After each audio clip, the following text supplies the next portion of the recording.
Malcolm Reed, a cold, calculating CEO who believed hard work was all it took to succeed, but one night he unknowingly followed a female employee home, and what he saw shattered every belief he had ever held. A single question from a child pierced through his heart, and from that moment, a quiet revolution began. Malcolm Reed had never believed in luck. When people said, "right person, right time," he'd only give a faint smile. To Malcolm, there was no such thing as a perfect moment, only people tough enough to make it right. His life wasn't the kind of inspiring tale told at business conferences, nor was it the dazzling American dream wrapped in glory. It was a detailed report of sweat, resilience, and endless sleepless nights. At 51, Malcolm owned a transportation empire called Reed Logistics, a corporation with a network sprawling across the southern states, its fleet of trucks running tirelessly day and night. But few knew that on the company's first day, that fleet consisted of exactly one beat-up pickup truck, a crumpled paper map, and a man still nursing the wounds of his first bankruptcy. He'd slept behind the wheel, eaten expired bread, and driven through the night from Georgia to Texas just to deliver a package on time. And when the company began to grow, when the office was fitted with reinforced glass, when employees started calling him Mr. Reed instead of Mal, he still held firm to one unshakable principle: hard work pays off. To him, fairness didn't lie in compassion, it lay in performance. Those who did well were rewarded, those who messed up were held accountable. No one begged for favors, and no one was left behind if they were willing to put in the effort. It was a ruthless philosophy, but a logical one. It allowed Malcolm to steer clear of personal dramas, to keep his hands clean of the emotional mess that came after hours. He didn't care where his employees went after their shifts. They were paid handsomely. They had the freedom to live as they chose. After all, everyone had their own problems. But work was for meeting goals, not hashing out feelings. At 9 p.m. that night, like every other, Malcolm was still in his office. The glow from his laptop screen reflected off his glasses, highlighting the flecks of gray in his temples. He was reviewing the quarterly financial report, each number a heartbeat of the empire he'd spent his life building, and, as usual, he felt at ease. Everything was running on track, no crises, no chaos. The machine hummed smoothly, just as he'd always believed. Work hard enough and everything falls into place. Until he caught sight of that shadow through the hallway glass. Someone, a female employee with an uneasy stance, was still in the building. That wasn't unusual, but the way she moved, furtive, cautious, like she was doing something she shouldn't. It made Malcolm pause. He sat up straighter. His eyes stayed on the screen, but his mind drifted toward that figure. Part of him wanted to return to his work, but another part, fragile, faint, whispered that something was off.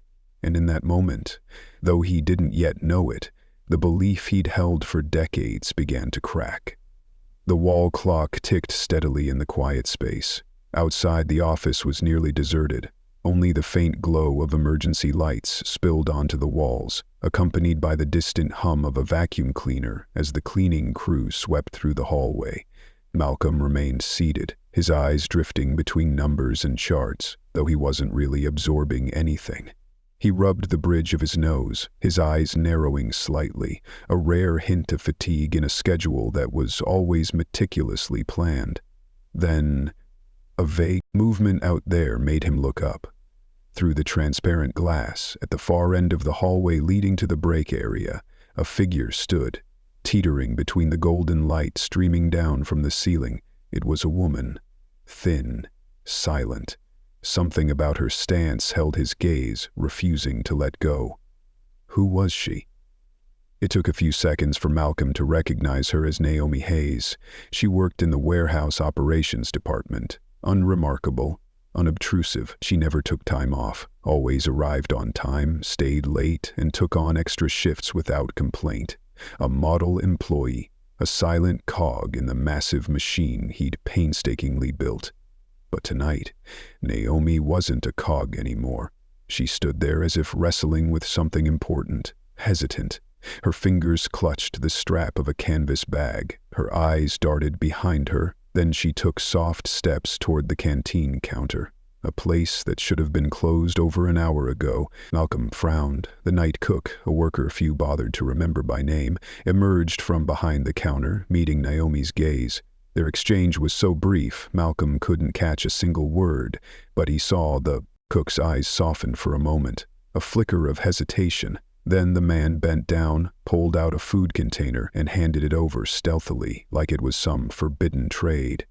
Naomi bowed her head, whispered a thank you, and quickly stuffed the container into her bag as if she were hiding something she wasn't supposed to have.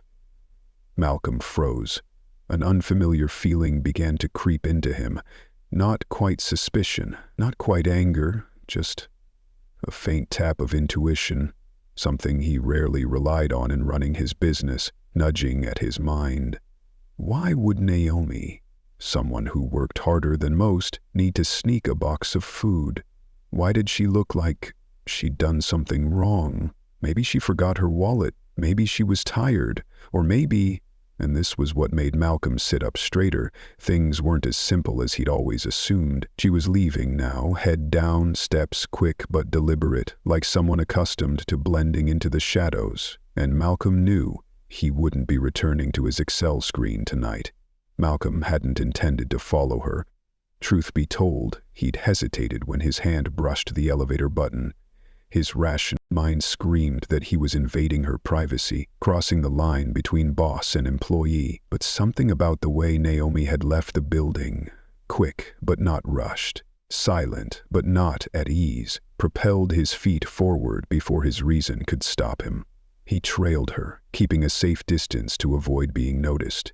Naomi crossed the plaza, clutching her canvas bag to her chest, as if it held a treasure. No car, no one to pick her up. Just her, alone with the night and the pale streetlights stretching out like streaks of memory. When she boarded the night bus, Malcolm followed, taking a seat in the back row. Cold air seeped in through a cracked window. He pulled his coat collar higher, but it couldn't shield him from the strange chill creeping into his chest. Not from the weather. From what lay ahead, unknown. Naomi sat near the middle, her head resting against the glass, her vacant gaze drifting over dimly lit shops, gas stations, and wet streets sliding by like a slow-motion film. She didn't touch her phone, didn't fidget, just sat there, quietly, as if this journey was so familiar it no longer required conscious thought. When the bus turned into the southern outskirts of the city, the scenery shifted. Street lights grew sparse. The pavement was patchy, low, weathered buildings rusted with time, faded signs, windows patched with duct tape, and in that moment, Malcolm realized he'd never truly set foot in this part of Atlanta. The bus stopped. Naomi pulled the bell cord with a motion so practiced it seemed numb. She stepped off, tightened her coat, and turned into a narrow alley lined with broken bricks. Malcolm followed. They didn't go far. An old apartment complex came into view, peeling paint on the walls, rusted railings, trash piled at the base of the stairs. Naomi climbed to the second floor, pulled a worn keyring from her bag, and unlocked a door near the end of the hall.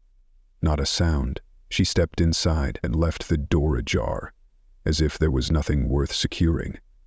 Malcolm stopped, ducking behind the wall of the opposite unit. Through the paper-thin curtains he saw not an apartment, but an emptiness.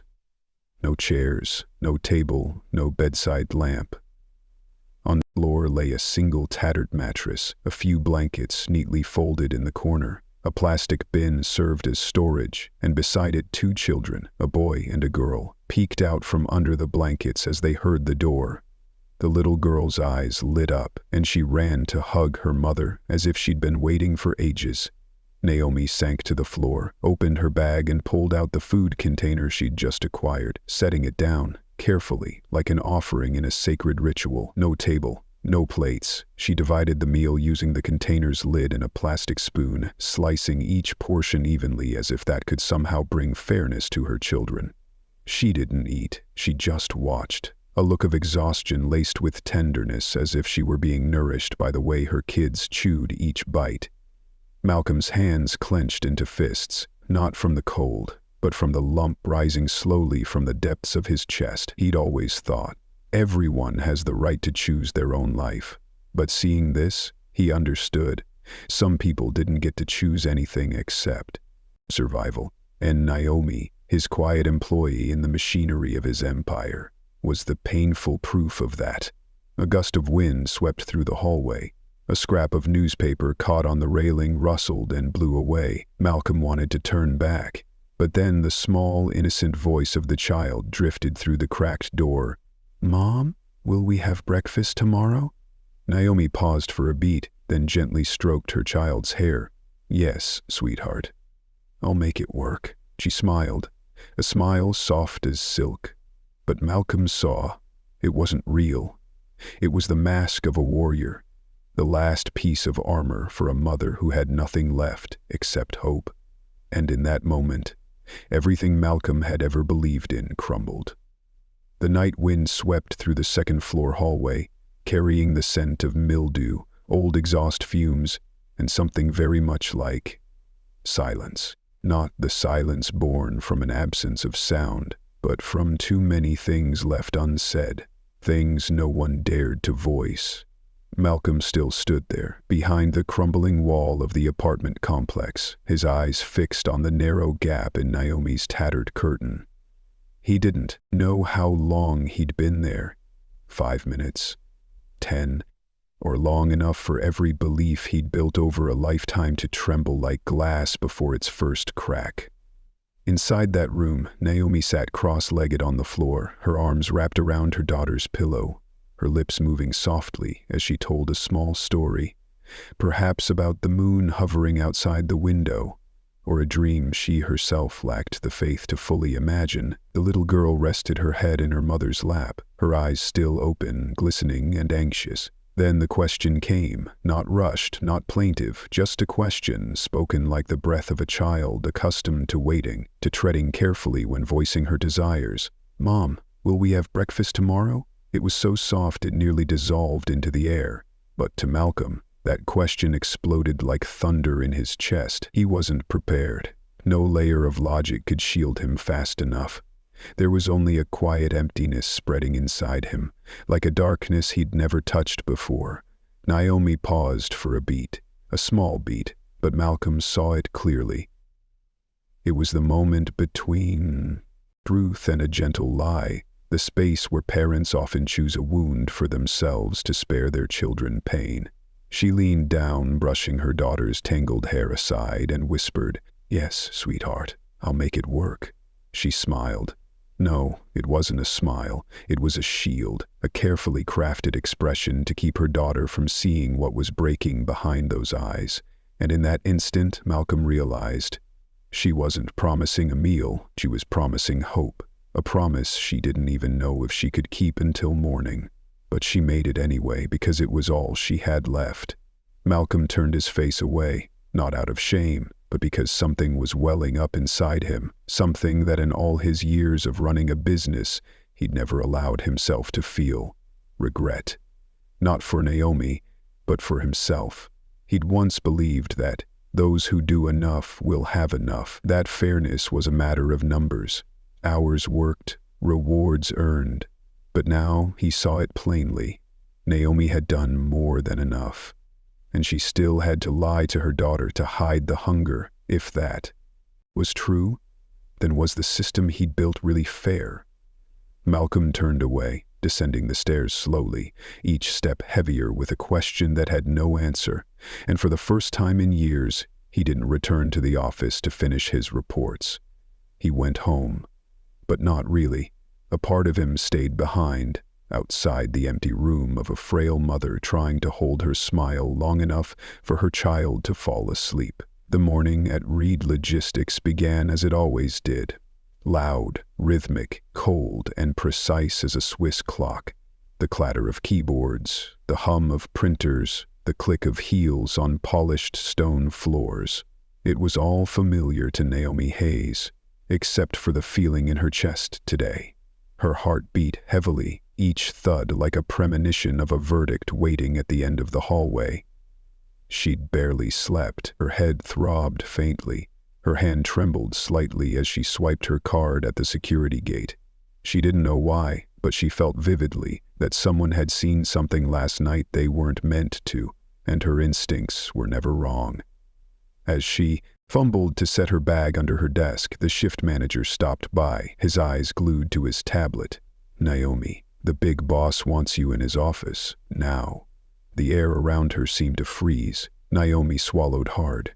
She'd never been called to that floor, the glass-walled level, where people spoke in numbers and made decisions with million-dollar signatures.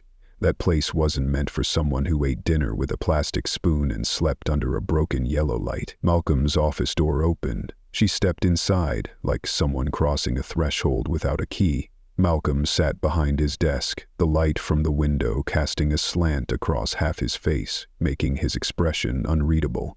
She stood tall, hands clasped tightly behind her back, taking a deep breath. "Mr. Reed," she said, her voice straining to stay steady. "I heard you wanted to see me?" Malcolm didn't answer right away. He just looked at her, a long, silent, weighty gaze, heavier than any accusation. "Do you know," he said slowly, "what I saw last night?" Naomi stiffened. The blood in her veins seemed to rush back to her heart.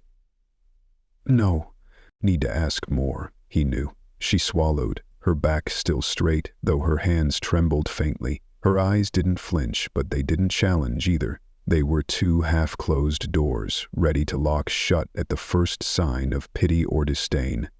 "I didn't think you would care," she said softly. Malcolm tilted his head slightly. "I didn't intend to care," he replied, "but I couldn't." "Not?" Silence flooded in like cold wind through a cracked door. Naomi blinked rapidly, her shoulders tensed, defensive. "I didn't steal anything. I didn't do anything wrong. I asked for that food container. I made it clear I'd pay if I had to. Naomi," Malcolm interrupted, his tone softening.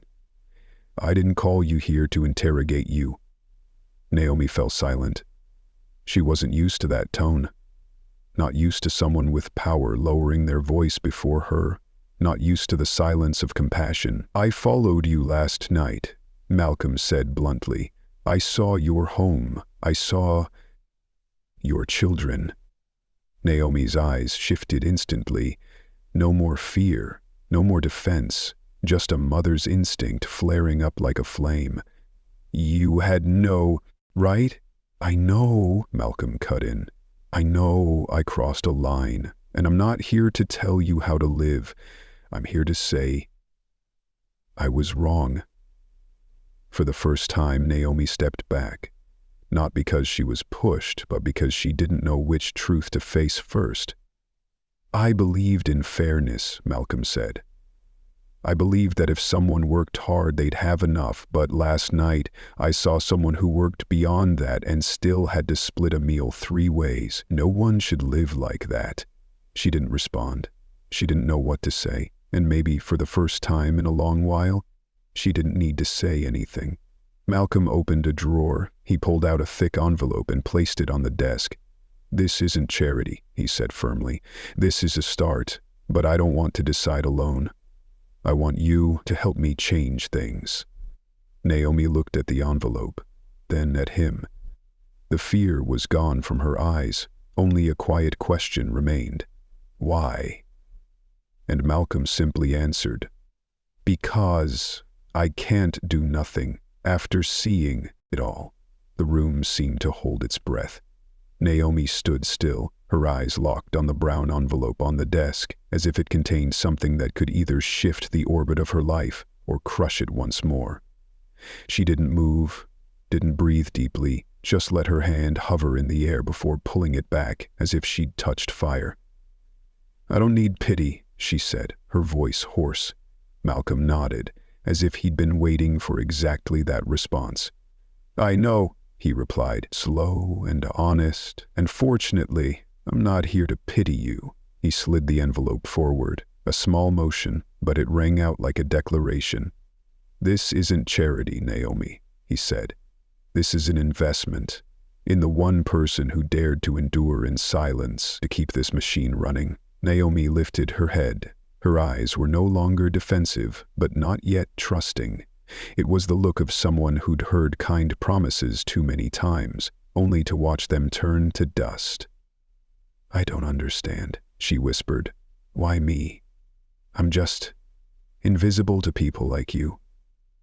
Malcolm paused for a moment. Then he spoke, slow and firm. "Because you've been too good at not bothering anyone. Because you've carried more than your job demanded. Because you've lived as if you didn't exist so others wouldn't have to see your struggles." He straightened his back, his gaze steady on her face. "I didn't see it. That was my mistake. But now I do, and I won't look away again." Naomi bit her lower lip. She wanted to refuse. She was so used to refusing, used to saying, "It's fine, I can manage, I'm okay." Hollow words, but necessary for survival. She glanced at the envelope again, then asked, barely audible, "What's in it?" Malcolm didn't beat around the bush. "Emergency support funds, a month's salary in advance, and a proposal I want you to read. I need someone who knows where this system is failing to help me fix it." Naomi didn't reply, but her eyelashes trembled. A storm inside was crashing against the fortress she'd built for too long. "I used to think, those who do more get more," Malcolm said. "But you've done everything, and still had to split a meal 3 ways." He paused, letting the truth echo on its own. "I want to change that. Not just for you, for everyone like you. People I never saw, but who've carried this company on their backs." Naomi closed her eyes for a second. When she opened them, her gaze held neither fear nor full trust. It was a fragile spark of courage, the kind only dared when someone's hit rock bottom, and another person reaches out, not to pull them up, but to stand beside them. She extended her hand, brushing the edge of the envelope. Her fingers trembled slightly, but steadied. "If I agree," she said softly, "will you really change things? Not just today?" Malcolm met her eyes, unblinking. "I built a company. Now I want to rebuild the human value inside it." Naomi gave a faint nod, and as she pulled her hand back, clutching the envelope to her chest, it wasn't the money she held. It was the first time in years she allowed herself a glimmer of hope. That morning, the 12th floor office still carried its pristine, almost frigid air. Sunlight poured through the large glass windows, glinting off the polished walnut desk like silent cuts across a still lake. Malcolm sat there, motionless before the glowing laptop screen. The headline, "Quarterly Report, Profits Up 11.4%, blinked at him. But to him now, it was meaningless. A night had passed since he stood outside that empty apartment, hearing a child ask her mother if there'd be breakfast tomorrow. And now, those pristine numbers were just phantoms masking an underlying injustice. He reached for the desk phone, his fingers dialing a familiar number reserved over the years for only the most critical meetings. Lisa Carter speaking. A low, clipped female voice, the hallmark of the woman who'd helped him lift Reed Logistics from a rented office to a billion-dollar empire. Malcolm tightened his grip on the receiver. "Lisa, I need to talk. About benefits, about emergency support, and I need it to start today." There was a pause on the other end, then a clear exhale. "Malcolm? Haven't you always said this company isn't a place for charity?" He closed his eyes. His heartbeat thudded heavily as if it belonged to someone else. "I still believe in fairness, but last night I realized sometimes people do everything they can and they're still hungry, not because they didn't try, but because we haven't truly seen them." Lisa didn't reply immediately. Only the sound of a keyboard began tapping, fast, sharp, like thoughts racing through every cell. "What do you want?" Malcolm stood, walking to the glass wall, gazing down at the parking lot where employees were starting their morning shifts. A base pay raise, an emergency support fund, childcare subsidies, tuition assistance if anyone wants to study at night. "I don't want to patch up flaws, I want to rewrite how we treat people." The silence stretched. Then Lisa let out a soft laugh. "You sound like you just woke up from a very long sleep." Malcolm nodded, his eyes still fixed on the tiny figures below. "No, Lisa, I just woke up from a misguided belief." A flurry of keystrokes echoed like a silent pledge. "All right, I'll send you a draft proposal by the end of the day. But Malcolm, yes, if we do this, there'll be pushback, inside and out." Malcolm closed his eyes. The image of Naomi clutching the envelope to her chest, silent as if holding a promise to herself, flickered in his mind. "Then let them push back. But this time we'll be the ones standing on the right side." The large conference room at Reed Logistics was a place of only two sounds: sharp words and heavy silence. That day's meeting began with silence. The transparent glass reflected a gray sky on a gloomy day, as if even the weather hesitated to witness what was about to unfold. Malcolm sat at the head of the table, dressed in a dark shirt with tightly fastened cufflinks, not a wrinkle out of place, but his eyes were different. Something had melted within him, softening the steely gaze that now carried a trace of humanity. Lisa sat to his right. In front of each person lay a printed copy of the welfare reform proposal. Thick, neat, stapled like an unpronounced verdict. No one spoke until Daniel Grant, one of the oldest investors, cleared his throat. He folded the proposal shut and set it down on the table as if it weren't worth finishing. "Malcolm, do you really think this can pass?" Malcolm responded with a slight nod. "I don't think, I know." A faint chuckle rose from the left side of the table. "A company-wide pay raise? An emergency fund? Subsidies for kids?" "Malcolm, we're a logistics company, not a social organization." "We are a logistics company," Malcolm replied, his voice low and deliberate. "But we're run by people, real people, who get tired, who get hungry, who have kids that need breakfast." A brief silence. Then Daniel spoke again, sharper this time. "If we increase operating costs, who's going to bear it? The shareholders or the clients? Because I'm certain you're not planning to dip into your personal profits." Malcolm leaned back, meeting his gaze without flinching. "I'll take it out of my salary, starting this quarter." The room froze. Lisa tilted her head slightly but said nothing. The others either rolled their eyes or let out skeptical laughs. "Don't joke, Malcolm," a silver-haired woman with a tightly pulled bun interjected. "You're the CEO. If you start sacrificing, the precedent will drag the whole system down." "No," Malcolm said, his voice dropping like earth before rain. "If bide and start, this system has never truly stood upright." He leaned forward, hands clasped together. "I used to believe this company ran on strategy, on finance, on the right direction. But I was wrong. It runs on people who never get to step foot in this room." Malcolm paused, a pause long enough to force everyone to look at him, long enough to feel a shift breathing in the air. "Last night," he said, "I saw one of our best employees split a meal 3 ways for 3 people, and I couldn't turn away like I used to." Daniel crossed his arms, smirking faintly. "And if this whole plan fails, we lose profits, lose trust, lose market share." Malcolm answered without hesitation. "Then I'll take the fall. I built this company. If it collapses because I tried to do what's right, I'll catch it with my bare hands." Lisa raised an eyebrow, but this time her look wasn't one of doubt. It was respect. And when the silver-haired woman slowly nodded first, not because she was convinced, but because she couldn't deny it, Malcolm knew he'd just laid the foundation for a reform, not with power but with heart. The room fell into a strange silence, not from a lack of sound, but because everything inside it was shifting. No one looked at each other. Each person bent over the proposal in front of them, as if searching for one last loophole to say no, or a tiny reason to say yes. The printed words on the page seemed to come alive. Minimum wage, emergency aid, childcare support, part-time tuition. Each line a small crack in the ice they'd lived with for years. The ice of profit, of market share, of we're still doing well enough. Lisa glanced around the table. She said nothing, but her fingers tapped lightly on the surface. 3 beats, a habit that only surfaced when she believed they were about to win.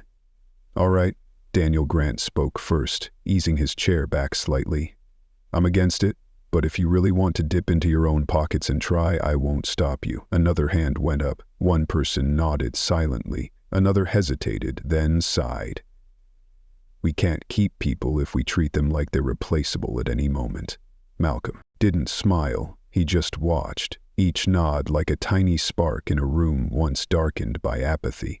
Finally, Catherine, the woman with silver hair like snow capping her head, gently slid the report toward Lisa and said in a slow, deliberate voice, "I used to think the right thing was keeping the numbers in the green, but maybe sometimes the right thing is keeping people from falling apart." Lisa didn't look at anyone. She just turned to Malcolm, raising an eyebrow. "That's enough votes." Then she smiled. Softly, subtly, but genuinely, and Malcolm nodded, like someone exhaling after years of holding their breath just to survive. Today's victory wasn't complete, but it was a beginning. When Malcolm stepped out of the elevator on the ground floor, no one recognized him right away.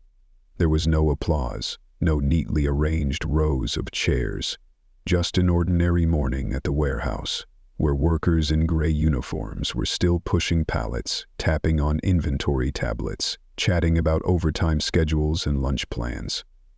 That's exactly what made the moment feel real. Malcolm didn't step onto a podium.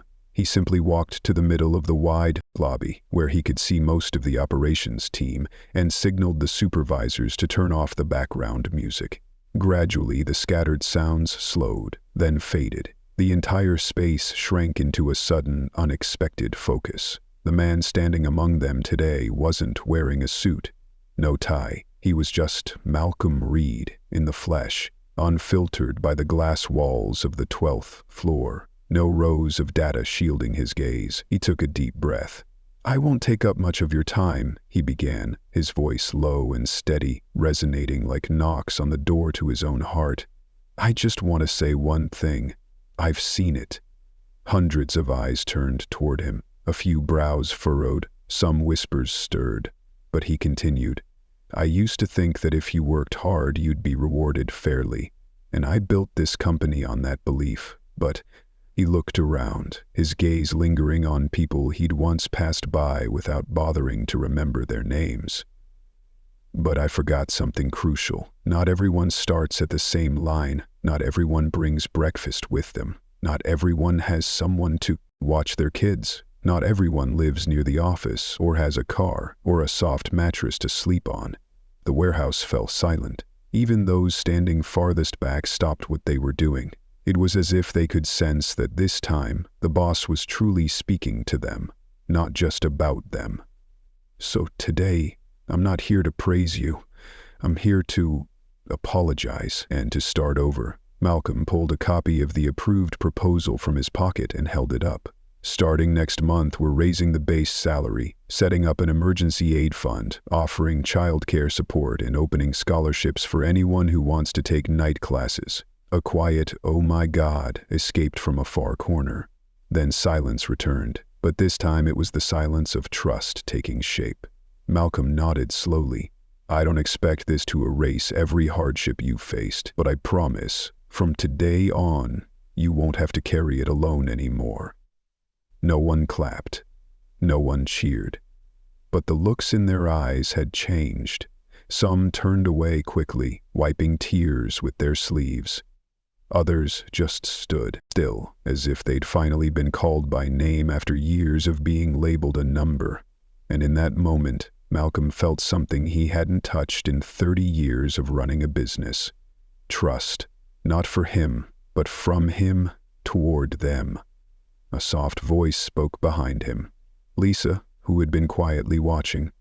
"You know, Malcolm, I think you just saved more than the company. You saved the people who make it." Malcolm didn't reply. He just looked out through the large doorway, where the first rays of sunlight spilled onto the scuffed, shoe-marked floor, and in his heart a new day had truly begun.